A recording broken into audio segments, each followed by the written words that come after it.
सूरज की पहली किरणें धरती पर फैल रही थीं। रविवार की सुबह थी। गांव के लोग छोटी सफेद बस में सवार हो रहे थे। हर किसी के हाथ में एक पुराना बाइबल था। चेहरों पर मुस्कान, होठों पर भजन। बस के भीतर कोई कह रहा था, आज चर्च में गवाही देने की बारी मेरी है। और कोई बोल उठा, आज बच्चों का गायन होगा।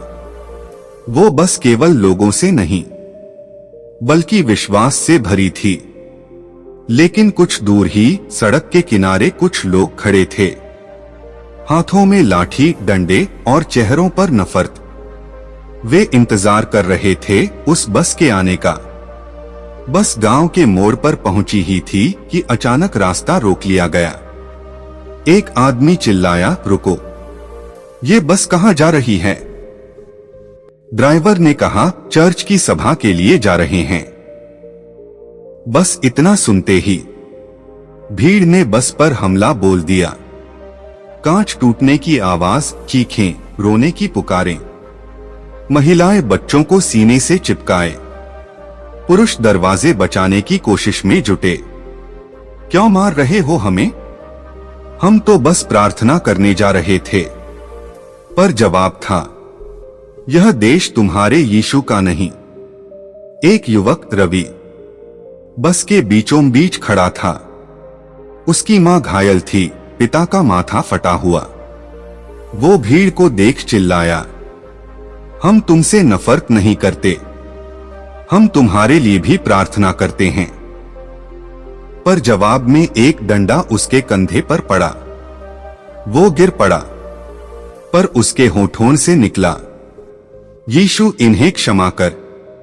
उसके शब्द हवा में तैर गए, पर भीड़ के कानों तक नहीं पहुंचे। एक महिला चिल्लाई, मेरे बच्चे को मत मारो। भीड़ ने बस का दरवाजा तोड़ दिया। एक आदमी अंदर घुसा और बाइबल को फेंक दिया। बाइबल जमीन पर गिरी, पर पन्ने हवा में उड़ने लगे, जैसे खुद परमेश्वर बोल रहा हो, मेरा वचन कभी नष्ट नहीं होगा। एक बूढ़ा विश्वासी झुका, बाइबल उठाई और कहा, ये मेरी जान है, मैं इसे नहीं छोड़ूंगा। वो मारा गया, पर उसके चेहरे पर शांति थी। रवि अब घायल अवस्था में बस के बाहर पड़ा था। चारों ओर हाहाकार था, पर तभी उसने देखा, एक आदमी लाठी लेकर उसकी ओर बढ़ रहा है। रवि ने ऊपर देखा और मुस्कुराया, भाई मैं तुम्हें माफ करता हूं। उसने आखिरी बार कहा, यीशु मेरे साथ रहना। वो लहूलुहान जमीन पर गिरा, पर उसकी आत्मा स्वर्ग की ओर उड़ चली। अगले दिन अखबारों में हेडलाइन थी, धार्मिक सभा में हमला, कई घायल। लेकिन दुनिया के लिए यह सिर्फ एक खबर थी, स्वर्ग के लिए यह गवाही थी। लोगों ने कहा, क्यों ये लोग इतने शांत रहते हैं? क्यों नहीं बदला लेते? और वहीं से कुछ दिल बदलने लगे। उनमें से एक था विक्रम, जो उस दिन लाठी लेकर आया था। वो रातों को सो नहीं पाता था। हर बार उसे रवि का चेहरा दिखता, वो चेहरा जो कह रहा था, मैं तुम्हें माफ करता हूं। एक रात वो चर्च के बाहर गया, दरवाजा खोला और गिर पड़ा, यीशु मुझे माफ कर। उस दिन वो भीड़ का हिस्सा नहीं रहा, वो विश्वासियों का हिस्सा बन गया। रवि की मां अब चर्च में बैठी थी। चेहरे पर आंसू थे, पर आवाज में दृढ़ता। उसने कहा, मेरे बेटे ने अपनी जान दी, पर उसने किसी को दोष नहीं दिया। यही यीशु का प्रेम है।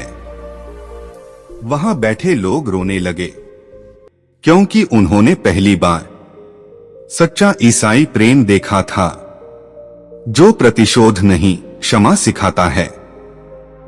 प्रिय दर्शकों, यीशु मसीह ने कहा था, यदि उन्होंने मुझे सताया तो तुम्हें भी सताएंगे। यूहन्ना चैप्टर 15 वर्स 20। ईसाई जीवन का मार्ग फूलों से नहीं भरा, बल्कि कांटों से सजा है, परंतु उन्हीं कांटों में विश्वास की महक है। जब तुम्हें अपमानित किया जाए, जब तुम्हें तिरस्कृत किया जाए, तब यह जानो परमेश्वर तुम्हारे साथ है। धन्य हैं वे जो धार्मिकता के कारण सताए जाते हैं। मत्ती चैप्टर 5 वर्स 10। रवि के गांव में अब हर रविवार एक विशेष प्रार्थना होती है, उन लोगों के लिए जिन्होंने हमला किया था। लोग कहते हैं, कैसे माफ कर सकते हो ऐसे लोगों को? पर जवाब हमेशा एक ही होता है, क्योंकि हमारे प्रभु ने हमें माफ किया। यही ईसाई धर्म की आत्मा है, क्षमा और प्रेम। ईसाइयों पर अत्याचार कोई नया नहीं। पहले प्रेरितों को सताया गया, फिर प्राचीन रोम में मसीहियों को जिंदा जलाया गया, फिर भी उनका विश्वास नहीं टूटा। आज भी जब कोई विश्वासी मारा जाता है, स्वर्ग में उसकी जयकार होती है। वो अपने विश्वास में स्थिर रहा। हे प्रभु यीशु, हम तेरे उन बच्चों के लिए प्रार्थना करते हैं जो आज भी परसिक्यूशन झेल रहे हैं। उन्हें ताकत दे, हिम्मत दे और शांति दे। हमें सिखा कि नफरत के बीच भी प्रेम करना न छोड़े और उत्पीड़न के बीच भी तेरा नाम न छुपाए। रक्त गिरा पर विश्वास नहीं टूटा, लाठी चली पर प्रेम नहीं रुका। दुनिया ने मसीहियों को जलाया, पर उनकी रोशनी और बढ़ गई, क्योंकि आग से सोना शुद्ध होता है और परसिक्यूशन से विश्वास। Revelation chapter 2 verse 10। मौत तक विश्वास योग्य रहो और मैं तुम्हें जीवन का मुकुट दूंगा।